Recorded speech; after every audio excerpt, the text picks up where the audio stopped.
All right, guys, welcome to our 10th episode of the All In CrossFit podcast. We are 10 in. We've held it steady at one a week, so we've been rolling pretty good there. This week, we're going to talk about Chris and Libba attending the CrossFit Gymnastics Specialty Course, and that was where this weekend? Canton, Georgia. Canton, Georgia. I don't know if y'all saw that on the Instagram story or where they posted it, but if you haven't, we've got a link in the description below where you can click and follow us on Instagram. I think Facebook is on there as well.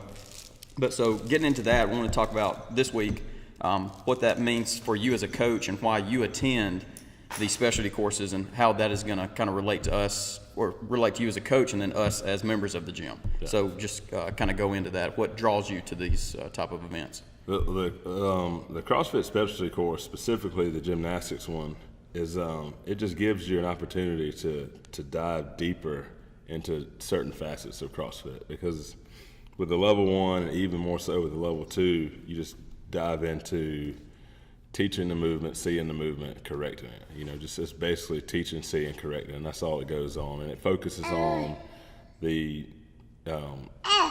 10 basic skills of CrossFit, and and the 9 foundational movements. But with a specialty course, it takes just one area of CrossFit, and specifically in this case, gymnastics. And it just dives right into it, and you just go it's a full immersion for the whole weekend, learning nothing but the absolute basics and the basics of gymnastics on up to some of the more advanced movements that we haven't even seen yet in CrossFit. Okay. And so kind of how was your day structured? Were they like at the whiteboard? They go through the movements with y'all? Like how did they structure that? It was mainly just all practical. Mm-hmm. I think there was one big lecture the first day, and that was the first thing Saturday morning. And then at the end, on Sunday, the last thing we did was another lecture. And so the first lecture was just basically talking about what is gymnastics. And they described to us how anything in CrossFit that's body weight is considered gymnastics. And that's even in the level 1 handbook. But then on the last day, our other lecture that we went through was just the programming lecture, and that was they're mainly teaching us how to integrate the progressions and movements into regular programming or with the whiteboard during Metcons or just as accessory work. Okay, so I guess that leads us into the next question, and what we would be concerned with, those of us that are watching the podcast, is how is this going to relate to your programming for us, and then maybe moving into scaling options as well for more of the complex movements. So the main thing that we got out of this weekend was just learning that how so much of the basic gymnastics movements, like a hollow hold, and how a hollow hold and an arch hold, which is basically just the hollow hold that we do, or arch hold, what people call a Superman, on the floor, how that translates into so many other movements, and that if your hollow position isn't where it needs to be, it really affects your pull-up, your bar muscle up, your toe-to-bar, your ring muscle up, even your handstands. And so just learning how to really hone in on those positions and being able to fix it, is going to really help all of us here. I mean, myself included, all of our members, once we start really diving into it and coaching it up. Because for me, I know the progressions of how to teach all the gymnastics movements that we see on a daily basis, but it was really good to get some insight on like different scaling options and some different progressions, and just the idea that sometimes the scale doesn't really lead to the main movement.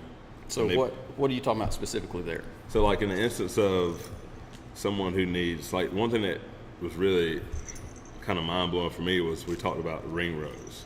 Like most of the time you think about a ring row, you want to keep a tight core and everything from your diaphragm down. You want it to be nice and tight, straight line, and then you just pull with your arms, right? And so it almost looks like you take that person that's laying horizontally doing a ring row, stand them up straight, it looks like they're doing a bicep curl. Well, taking that a step further, how does that translate into anything on a pull-up bar? Well, it may transfer to a strict pull-up, but anything kipping wise, you're not trying to do a vertical pull anymore. Right. It's horizontal. And so the bicep curl is just all arms, where with this, the way that they were teaching us how to do ring rows there, is it's more of a push, right? And so instead of you just bending your arms to pull yourself up, you're going to actually push down against the rings. Okay, and so then that's, pull. yeah, that's what you're seeing, the more dynamic movements, the more complex movements. Yeah, Okay. so that's exactly what it looks like when you're trying to get on top of the rings for a ring muscle up, Right. or even on top of the bar for a bar muscle up. And that was something that, I never thought about. I was like, yeah, let's do ring rows. So instead of the pull being here, it's more of a pull down towards the hips? Or if you think about it, more of a push down Okay, yeah. to the hips. And so, I mean, not saying that the way that I was doing it was wrong, because who wants to admit they're doing something wrong? Right. But I mean, I'm just Right. I mean, that's why you go to these courses. Right. But it's not that it was wrong. It's just there's a better way, and I think that once we start doing that and people get into it, they'll see that, oh man, pushing down, it's not that the ring row doesn't build strength, because your biceps and lats will Right. get So stronger it's the from that. translation over from movement. Right. From that movement to what they're ultimately wanting to build to. Right. It's how can we make the progressions in the scales lead to the movement that we're scaling, that we're trying to progress to or scale from. Make sense? Yeah, yeah. So for us, are we going to be seeing these for us members? Are we going to be seeing these in warm-ups, introducing these into the workouts as just a combination of everything? Yes, because a lot of the movements can be used as just standalone movements, and they can be placed in the workouts, and a lot of them is going to be better suited for warm-up time or just accessory work. And just off the top of my head, like I'm still going through and trying to dive into all of my notes and like organize them a little bit better so that we can start to implement it more and more into our programming. But just thinking about it off the top of my head, like the strength medley that we've been doing for once a week, incorporating more gymnastics movements into that. And, just accessory pieces that we can do sometimes, using those movements and those scales and progressions for that. And even changing up this, like for instance, with toes to bar. Like the workout today has toes to bar in it. Well, yesterday. Yeah, today, Wednesday. Y'all be watching tomorrow on Thursday. Yeah, the workout with toes to bar in it. Just the different progressions that we can use that will actually advance the toe to bar. Because sometimes, kind of not changing the subject, but kind of veering off a little bit. In CrossFit, a lot of times all we care about is how we get from point A to point B. And everything in between those 2 points is just like whatever. It's like with toes to bar. Well, I hung from the bar, I got the full extension, I got my toes to bar. Toes to the bar. Whether I did that by having a nice, tight, hollow arch kip swing and then maintaining that and having straight legs while I touched the bar, or if I just swung around and got a bunch of momentum and curled myself up to get my toes to the bar. Either way, I was extended, I got the toe to bar. Where with this and these different progressions, it's going to make all of this better. So Efficiency. yes, way more efficient. Learn to become way more efficient as opposed to just getting it done. And I think that a lot of that comes from I think a lot of that, I'm not going to say that it's human error, but it's just with the competition side of CrossFit, like a lot of that is just like, just get it done and it doesn't matter.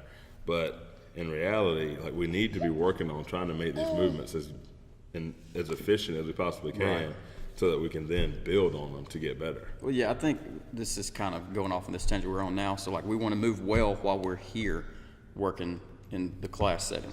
So that's where you can go through the efficiency of the movements and move well. What you're talking about when you're talking about the competition mentality, like that's completely different. The guys that we see at regionals, at the games, like their point is to finish as fast as possible. Right. But they move so well that they're able to do that. Right. So I think that's, you got to, distance yourself from the two. Yeah.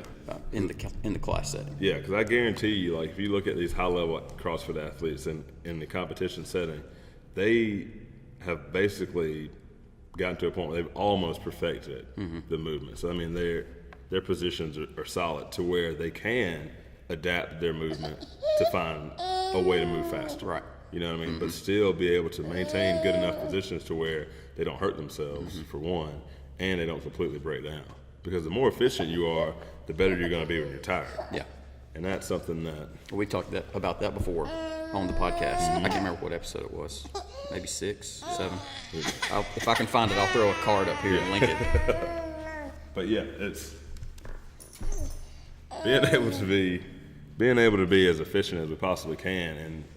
And I mean, we may have talked about it on the We were talking about scaling intensity. Yeah, and everything that's like it's that. one of those. I think it was episode 6 or 7. Yeah, and the difference between like training and competing. Mm-hmm. You know, like in competition, you got to do whatever you can to get those Right. points. Yeah. Sacrifice everything for points. But when you're training, you need to be trying to make sure that you're doing your movements as well as you possibly can, so that then when things break down or you're in competition, you can fall back to those good habits.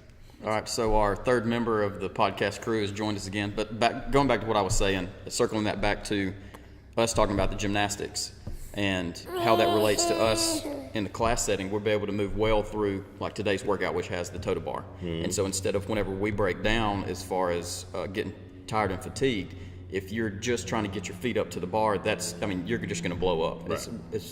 If you're moving well, then you can still have a little bit of efficiency in those movements to be able to complete it well. Right, exactly right with that. And that's just all that the gymnastics seminar kind of harped on is take a step back from competing so much and just sacrificing everything just to get from point A to point B to actually focusing on the entire movement and just trying to make it look pretty. Yeah. Yeah. That's why you see those gymnastics at the Olympics and everything. They move so well. Yeah, and that's another piece of that is that those guys are judged on everything. Yeah. Like, I mean, if their outfit is off, they lose points. If they're, the way that they approach the apparatus that they're using, if that's off, they lose points. And that's something that is just thrown by the wayside sometimes just to try to get from point A to point B. Yeah. And I think that it's worth looking at because with our weightlifting, like, in the case of the snatch, once we get to a certain point and we know that we're not getting any more weight up, it becomes a technique issue. True. And then we automatically think to ourselves, like, yeah, we need to work on our technique in order to get more weight overhead or to get under more weight in the snatch. But with gymnastics, it's just we have the mindset to just keep going as long as we can get from point A to point B. Who cares what it looks like? Yeah. And so that's something that we're going to start implementing a lot of those progressions and really harping on the actual beautification of There our we go. gymnastics. That's it. Keep those toes pointed. Yeah. Well, if you got anything else you want to add to this week's podcast? Just want to give everybody a heads up. This upcoming Sunday Fun Day, we're going to start touching on Forgot a about lot that. of this stuff. Well, not a whole lot because I'm sure that everyone that shows up on Sunday is going to realize that, their gymnastics isn't as good as they thought it could have been. And if they do realize that, they'll learn that it can be a lot better with just some minor fixes and a shift of focus, a little more focus on detail with the gymnastics movement. So Sunday Fun Day, we're going to start diving into this stuff. All right. So we've got big things on the horizon. So y'all keep your eyes open for that. If you haven't been to the Sunday Fun Day, it's a lot of fun. We get a lot of technique work. Then we get to have on Sunday. Yeah, on Sunday. Yeah. Sunday Fun Day. But we get to have that with Chris leading that, teaching that for, was it a 30-minute block, 115 to 145? Yep. And then 145 to 3, we have open gym. So it's another extra day to come and be able to get a workout in if you miss class or do whatever you want to. But that wraps up episode 10. If any of you have missed an episode, I'll throw a card up here. You can start here with episode 1. Otherwise, thanks for tuning in. Be sure to like, subscribe, and share. Check out our links below that's got our Instagram and Facebook page. And otherwise, we'll catch you next week. Hopefully, Sadie will be joining us again. See you guys. Say bye. That way.